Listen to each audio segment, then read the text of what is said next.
Buwis buhay ang anggulo ng isang lalaking nagpa-picture sa bundok sa Benguet.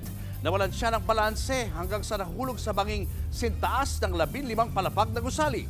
Nasa frontline ng balitang yan si Reynel Pawid. Napasugod ng mga otoridad sa bundok ng Santo Tomas sa Tuba, Benguet pasado alas 4 ng hapon nitong linggo. May nahulog kasing lalaki sa bangin na higit 200 talampakan ng lalim. Inabot ng 2 oras bago na iahon ng bangkay ng 45 years old na lalaki.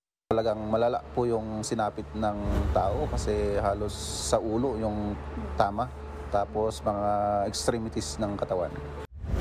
Base sa investigasyon, hindi turista ang biktima kundi residente ng Baguio.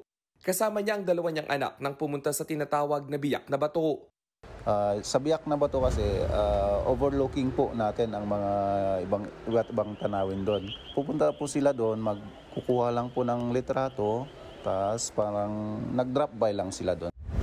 Tumuntong ang biktima sa isang malaking bato at nagpa-picture sa kanyang anak, pero nawalan siya ng balanse kaya nahulog sa bangin. Labis ang pagdadalamhati ng mga kaanak ng biktima. Saktong birthday pa ng tita namin nun. Super delikado na dito po eh. Sa ngayon, nabakuran na ang lugar. Masihigpitan din daw ng pulis at tauhan ng DNR ang pagbabantay. Tanging mga residente at mga nakakuha ng special permit ang maaaring pumasok sa naturang bundok alinsunod sa writ of kalikasan ng Korte Suprema. Nagbabalita mula sa frontline, Reynel Pawid, News 5. Mga kapatid, Julius Babaw po. Iba na ang may alam at may pakialam sa panahon ngayon. Para sa frontline ng mga balita, mag-follow at mag-subscribe sa social media pages ng News 5.